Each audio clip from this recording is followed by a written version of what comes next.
So we are back. We're talking about Clash at the Castle. I Quit match. What are some positives? Let's talk about this match. So, I don't know. It just felt like it was there. I mean, it made sense for it to be the first match on the card. If you're not the last match, it's best to be the first match. Yes. But I don't know. Because this rivalry in general just feels flat to me. Mm-hmm.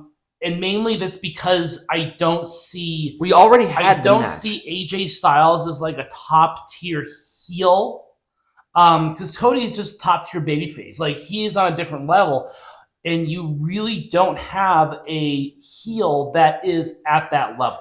I will say that I do like that they are going into a program with Solo Sikoa and the Bloodline, because that's the only reason that I could find. Like, it would make sense for like Hikuleo to come and have a match with Cody Rhodes, especially since they were both former Bullet Club members.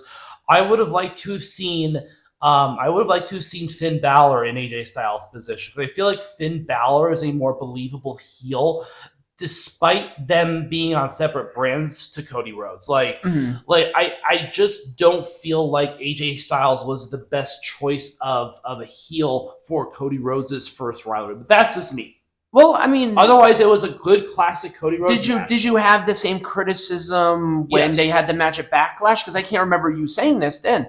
My issue is that they had the match. Yes.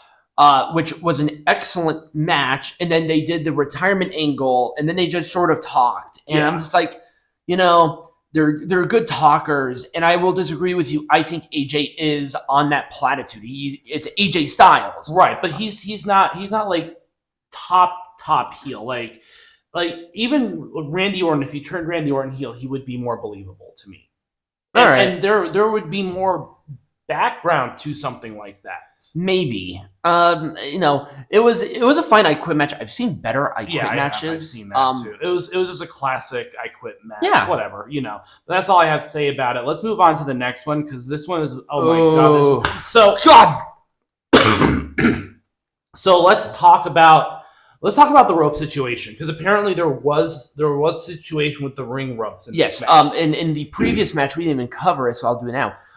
The referee looked like he grabbed the ropes right before the camera moved over to the entranceway for Cody's entrance, and he was talking to AJ, and he was pulling on the ropes, which gives me an indication that the referee is saying, be careful of the ropes. Like, because of course AJ Styles has his Styles Clash and everything like that. But so phenomenal forearm, you mean? Yeah.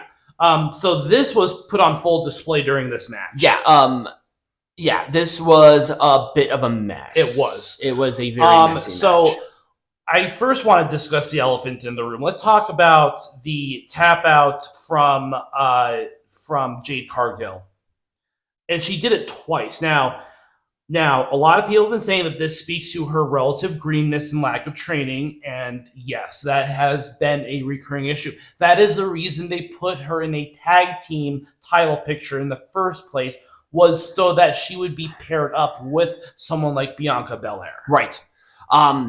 Please keep your feet on the ground, because you cannot do springboards. Now, I think part of it was the ropes. Yeah. I do have the ropes did play a role in the general botchiness of that match. Yes. Overall, this one was such a hard one, because there was just Now, I'm glad that they're putting the titles prominently on pay-per-view, because this is how you build prestige. Right. And 100% Alba Fire and Isla Dawn, you had to have the feel-good moment for the Glasgow girls. Right. So I'm happy that they won the tag belts, and they need to be built up, and this was a great way to do it. Yep. But why the hell did Shayna had to be the one to eat the pin? Come on. Why can't you do it with... Well, okay, so... You're not going to pin you're not going to pin Jade right now. You're not going to pin Bianca. If so, someone from that third team had to eat the pin. You could have done it with Zoe and it would have been fine. I just think with Shayna losing a somewhat high profile match at Battleground, and then losing this match, her credibility is starting to be like come into question. I wonder if maybe part of it is because she was overhyped at the beginning, and maybe they're now trying to tame her a little bit. Maybe. Because remember, this is the Triple H regime, so obviously he was on her. I understand that.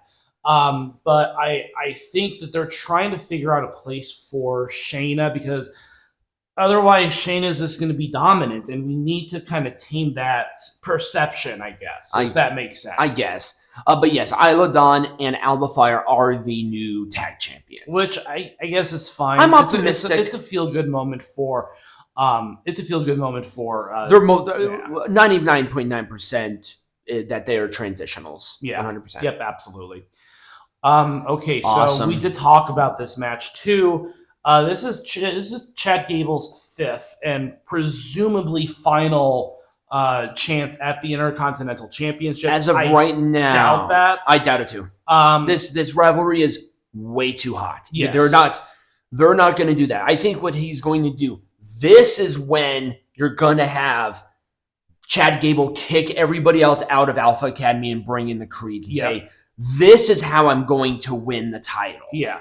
And then they're going to build the program and have Otis and Akira Tozawa kind of teaming up with Sami Zayn, but not completely. Right. Like, Sami Zayn is kind of going to be that wise guy mentor. Right. I think that would be a really good idea. And then there's going to be, I think that there's going to be a singles match between Chad Gable and Otis at some point. The crowd was so hot for this match when Otis turned to protect Chad from attacking Maxine. Or to protect Maxine from being attacked by Chad. I thought I said that. No, Otis, like getting in between them was excellent, and the crowd went apeshit for it. Yep. They want Otis to turn. He's Yes. a babyface. He is a natural, lovable babyface. Yes. Sami Zayn won with a haluva kick and now Chad was distracted. Yes, he was distracted. He did it himself. Right. But he was distracted. And he could use that as a modus operandi for future title opportunities. But perfect. Yeah, this was overall a pretty good match. And I did like the shenanigans with Chad Gable. Because that's what's really driving it. I mean, the match itself was great, but you're never going to have a bad match with these two. Right.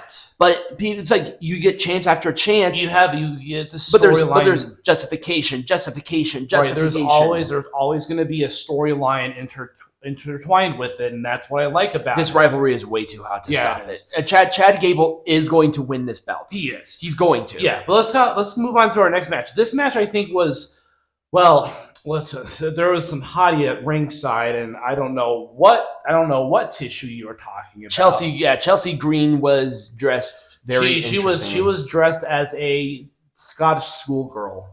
Piper Niven. She did not really get the reaction that I thought she would. I mean, this was by far one of her best matches in WWE. Was. But this was hard because she doesn't feel like someone who. I feel like the only reason she was in this spot was because she is Scottish. Yeah, she's literally from the city. Yeah. And that's it. Like, I don't know why, because they really haven't built anything around her.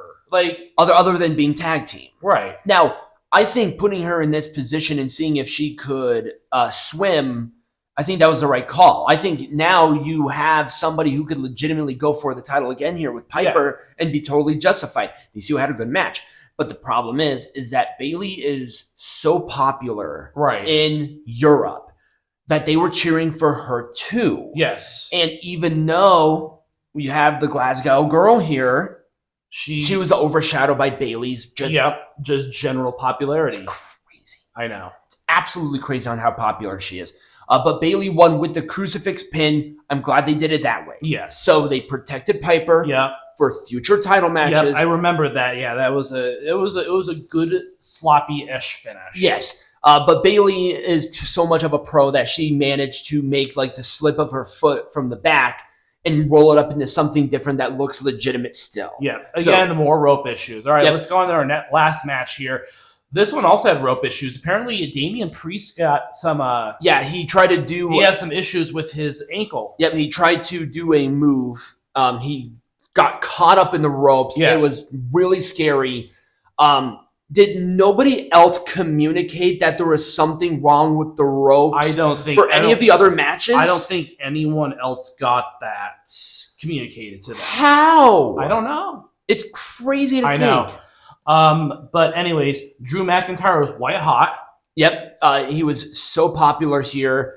Damian Priest was just the biggest heel in the building. Yeah, it was crazy. Yep, and this whole CM Punk. The person who did the shot where the referee rolled in like that, yeah, he deserves a medal. That was a perfect way to do that. And then that kind of demonstrates like 1, 2, and then he just stopped. And like, what's going on? It's like, oh shit, that's CM Punk. Yep. And the CM Punk doing the whole 2. Yep. And then low blowing Drew McIntyre.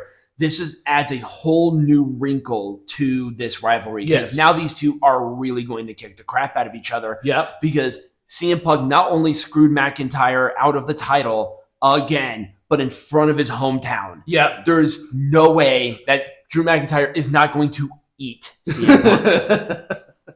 And the thing is, CM Punk is popular, even though he's a heel. He's kind of like Ric Flair. And Damian is still champion. Yep. Now, the one thing that I'm a little bit concerned about, and you brought it up, is the ankle and the knee. Is he hurt? Because he finished the match. Yeah, he did. I don't think he's hurt that bad. If he's not hurt like super duper bad, they might give him a couple weeks off to kind of heal from his injury. You know, like I mean, he was limping, but he was still able to put full pressure on. He still managed to lift up McIntyre for. He should be okay. And again, he's world champion. World champions aren't in matches every single week, right? So we'll see. Kind of maybe it's like a situation like Dominic Mysterio, where he's still there with a little thingy. I'm just hoping that he's okay because I hope that he doesn't have to drop this title. That would be disastrous. Yeah. You know, and what concerns me is, of course, in a couple of weeks we have Money in the Bank. Now, I don't know if the World Heavyweight Championship is going to be on the line at Money in the Bank. If they have any plans for it. It's a perfect opportunity to not have that. Right. It's a perfect opportunity. Because they don't put the world title on the line at every single pay-per-view. Right. Was the world title on the line last pay-per-view? What was the last pay-per-view? At Backlash? No, you mean at in Jeddah. Yeah. In Saudi Arabia. I don't think the world title was on the line. I know the WWE was. Yes, but I don't think the world title was. Yeah. So if he's hurt, if it's like minor, if it's like, a month, maybe 2, it's a perfect opportunity. Yeah, he can still hold the title. He can still hold the title. And then build something with, I don't know. God, who would you even put into this position? I know it's a hard one because really McIntyre was the big one. You can do Mysterio. Yeah. Because they had a match a couple of weeks ago. But anyways, we're speculating at this point. We're filibustering. But next week, what are we going to be discussing? I have no idea what's going on next week. So if you guys enjoyed this, remember to like, follow, subscribe. I'll find a match. I just didn't have the time. Follow us on all of our social medias. Become a patron. All of that will be linked in the description or scan the QR code under me. And as always, be majestic.